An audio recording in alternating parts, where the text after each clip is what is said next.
individual, but he felt that this body should be aware of everything, and he's more than willing to, if invited, to come in and speak to this body. Who is he? He's the auditor for the Borough of Clementon. This is him. Sailor. The family was actually a Clementon family for years of Sailors. I believe they lived on Watson, I think, for a while, the Sailor family. So. But we have to address the thing that bothers me since I've been on here. The CEO gave me figures of $156,900 and $156,982 of interest that we're paying on the bonds, and there's seems to be no effort to try to reduce that. I think it's more than that. That's just That's just the interest. That's not your chief, I'm sorry. Now I went over to the fire company, and there's a couple potholes there. I agree with that, but what's the figure? 186,000 we were talking about. I would think that we would try to reduce our debt and pay some of that off. I mean, I could go down Home Depot and buy some of those asphalt bags and fill the parking lot for maybe $200. I'll even throw in my labor.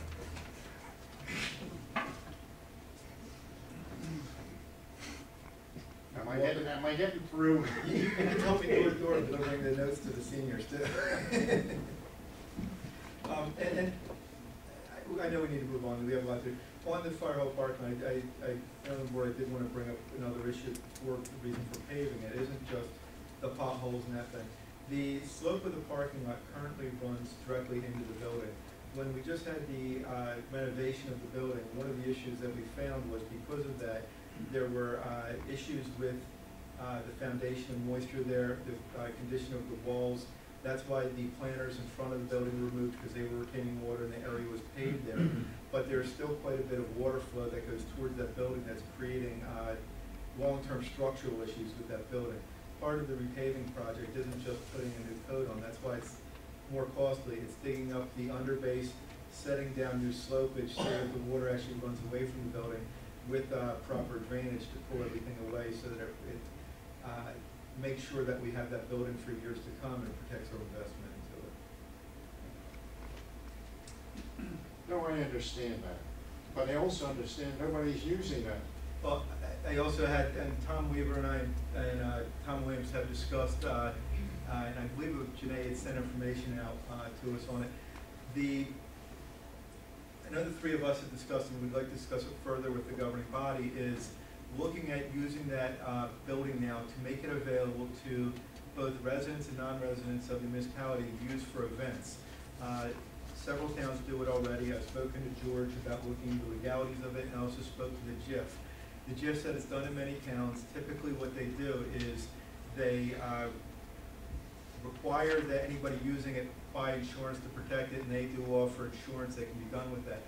By allowing this to be done, it could be used by any resident of the town to use this, such as anything from a fundraiser for them personally to organizations to do for fundraisers, other people to maybe have a wedding reception there that wanted to, and we could give this as a service to our residents at either a reduced price or next to nothing, as long as they met the insurance requirements, and give that as something to the residents. And I spoke to Mr. Weaver about it, that I really believe we should offer that to our residents for next to nothing, because they're the taxpayers that have already paid for this building. But if somebody from out of town wants to rent it and use it, and it's not already being used by a resident, they would get the preference always. That we charge approximately maybe $500 a night for them to rent it, plus they have to incur any other expenses such as insurance issues with that. At that point, we have a positive revenue coming in towards the building. That would also help pay down the debt from the parking lot issues that over the time. And if you look at the debt for that parking lot we spent over 30 years for that $200,000, I believe that we would be able to bring in well over $200,000 over 30 years of bringing it up. That would help not only pay for that parking lot, but further maintenance to that building for the future. So if the governing body is so inclined, Tom and myself will look further into that and get the information and bring it back to the governing body to see if it's something we could look at doing very soon. Yeah, we've been looking into it, and I think Janae, this months back, get put in Yeah, a different town. I asked Janae last week to do research into different towns and supply it to the governing body for that. Keeping in mind that the Borough Hall one time was occupied, at least with the outside caterer, and with that, Yes. there were some issues that have to be addressed, even with And TV stances. So That's where I have, but we it's have on- to do a lot of stuff to do that, to make sure it's done properly, because we wouldn't want the issues like they had in Wanside. Wanside, about a year and a half ago, was running their hall for things, and there was actually a shooting there, and somebody was killed there because of the types of groups they were renting to. We would have to make sure that it's for the proper uses, not for people to make general money in business, but for real groups to use it and residents. And it's on the table now, and we welcome the residents and their input, and we're looking into all aspects of it, having had some history, so let's move on. Any other, Inspector, if we win ordinances and resolutions? I actually have something for public affairs. You've been hiding down. On a lighter note, the Easter egg hunt is gonna be Saturday the 7th at Dan Doherty Fields. It starts at 12. Carol asked that if anyone wants to come and help you get there around 11 o'clock. Saturday the 7th. Saturday the 7th. Daniel Doherty, East Clementon Fields. You know, On the flyers, it's at 12. and I'm not being fair, is that in conjunction with opening day for CYA? Opening day is the 14th, Opening days are 14. and that starts at 11. And then also, May 5th and 6th is going to be the Clean Communities. It's from 9 to 3 for the community to take any items to the dumpsters. It's going to be located in the back. That's the same day that CYA is having the craft show. But we met today with Lou Benuti and with Linda upstairs, and they don't foresee it being a problem. So now I don't know if you want to add anything with that. Do you foresee anything being an issue? Because we discussed possibly meeting at Borough Hall, but they didn't think that would be necessary. Usually, I go every year. I've been going for like 6 years, and there's only like 5 or 6 cars that come with people that are, chaperoning, and sometimes the people take the kids to designated locations. So I don't think there's going to be really any cars there from Clean Communities, unless the people that are coming in and out.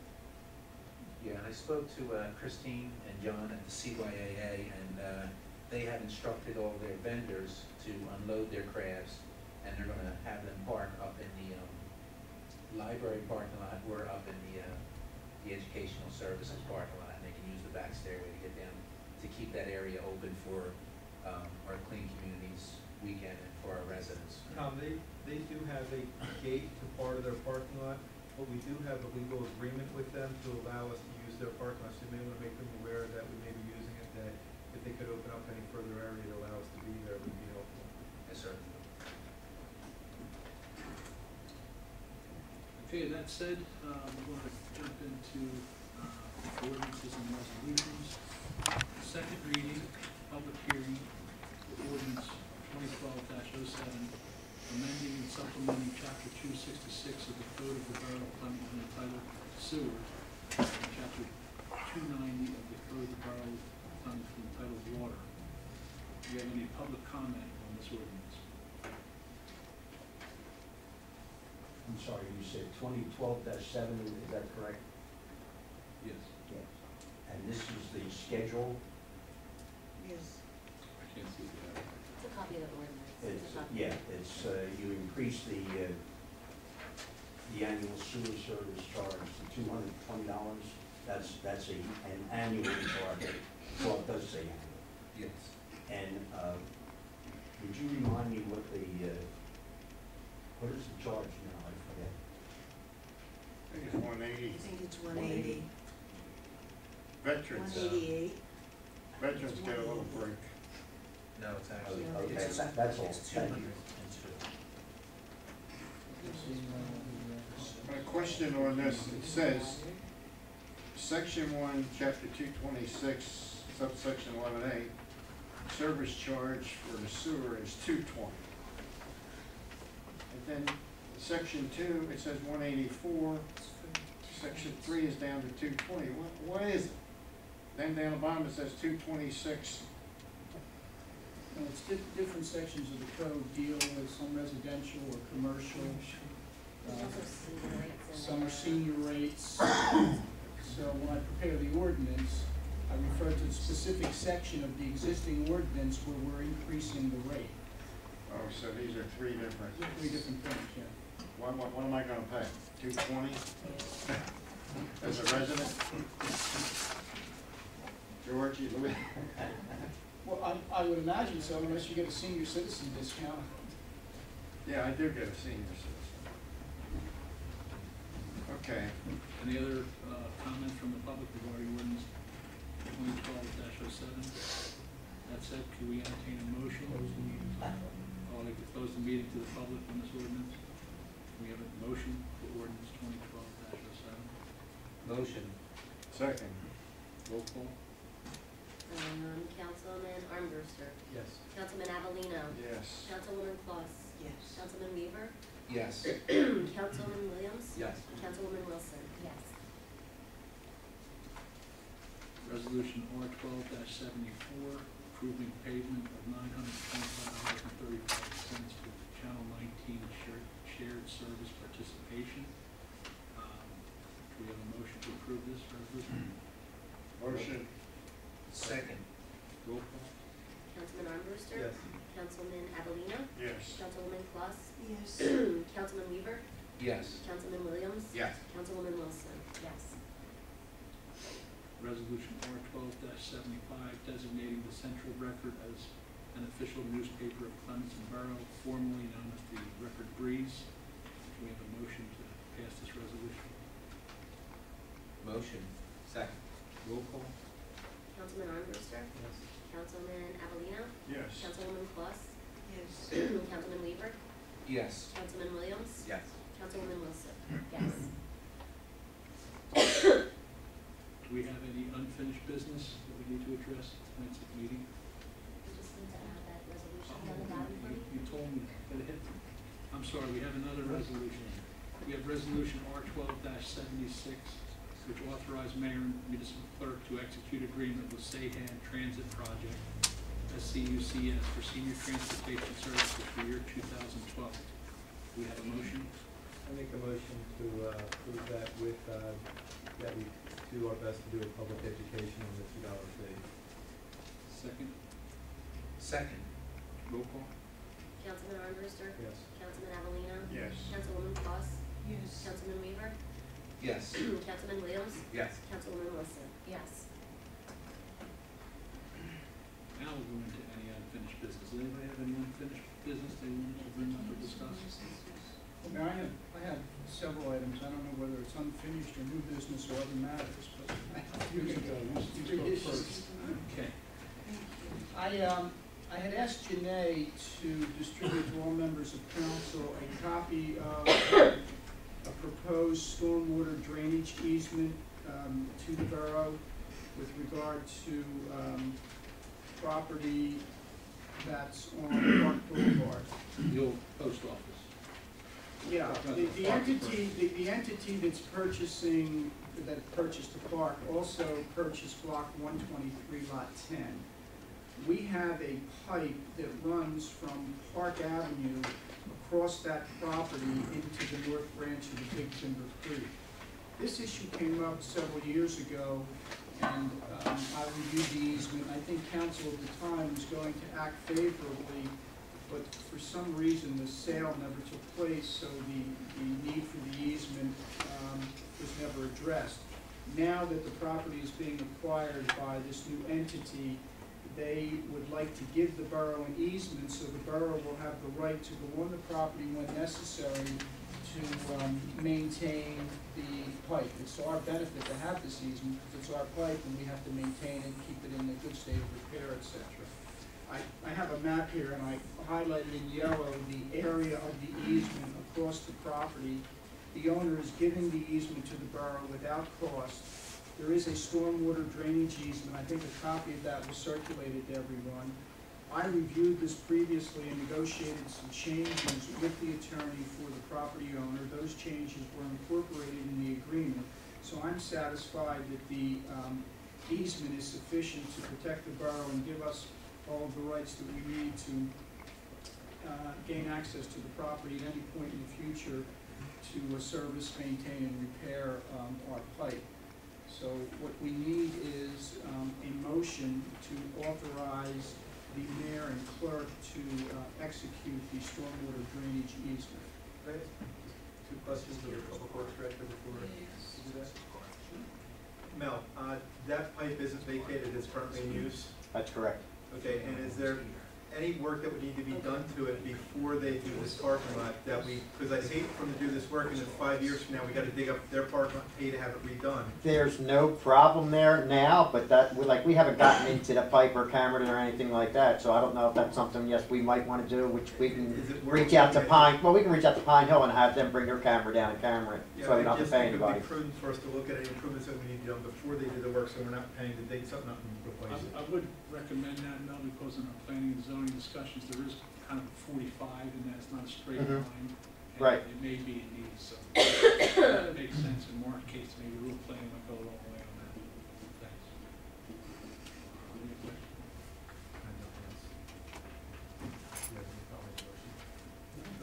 Make a motion to approve the easement for Borough Clementon on this property.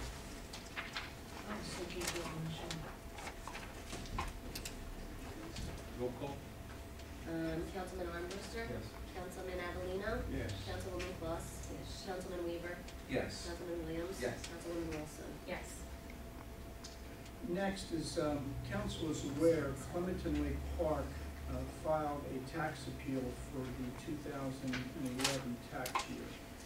That appeal was filed in the state tax court in Trenton.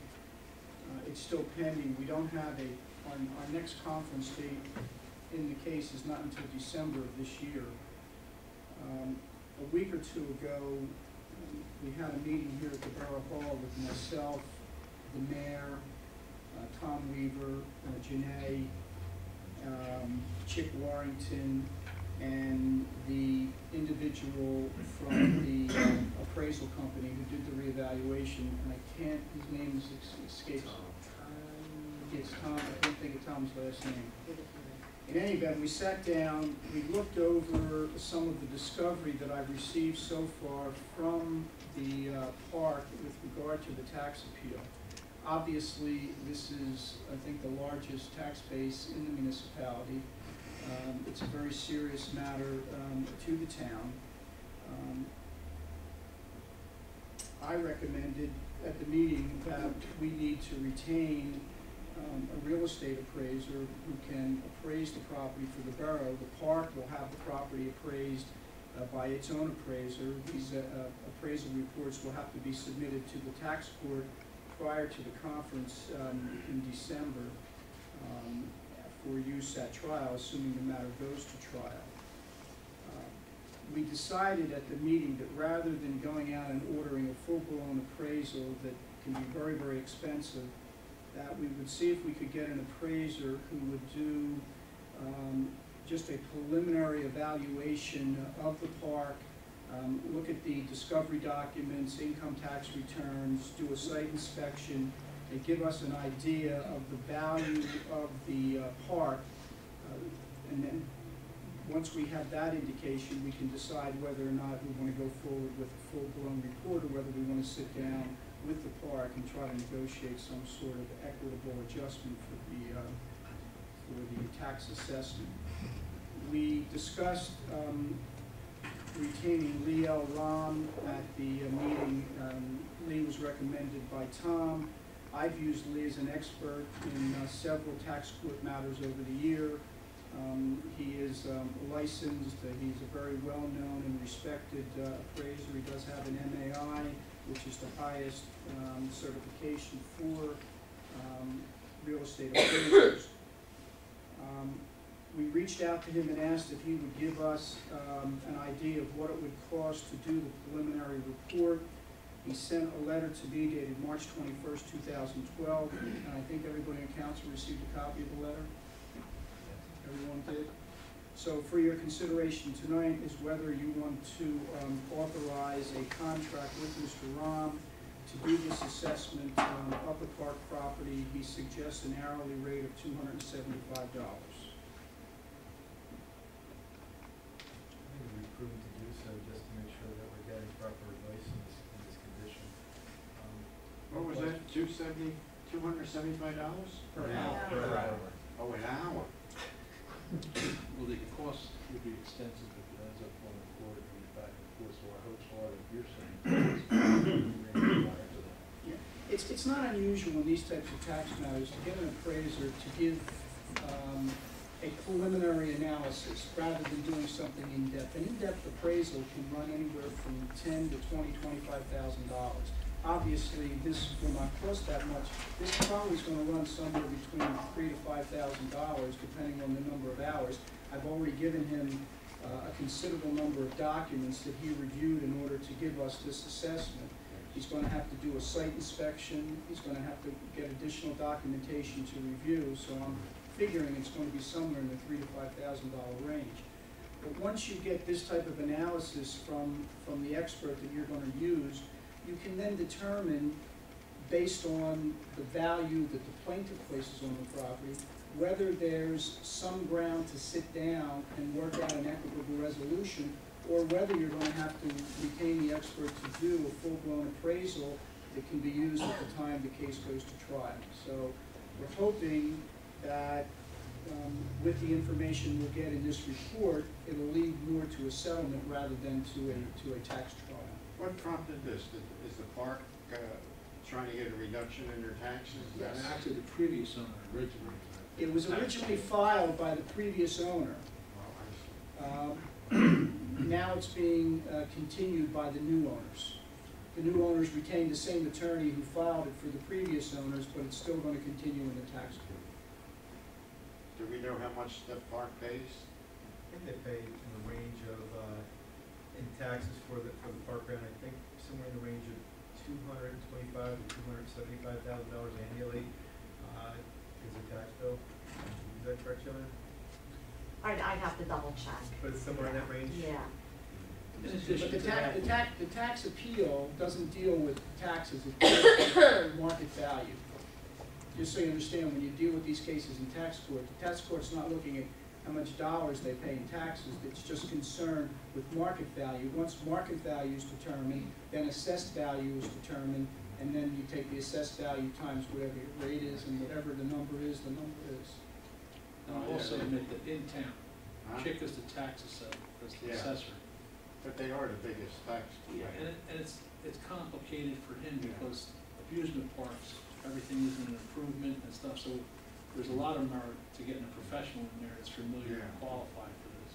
And one reason that we decided to go ahead with Lee Ram is that he was the appraiser that handled the Maury Piers tax appeal in Wildwood. So he has, and that was very recent, so he has a lot of experience with this type of matter. So I think he's a good choice. And Tom, on that, parks are a particular thing in New Jersey. The problem with parks is although the park may have sold for, say, $15 million, that isn't what the assessed value is. The assessed value is only on the hard structures that can't be moved there, such as the roller coaster.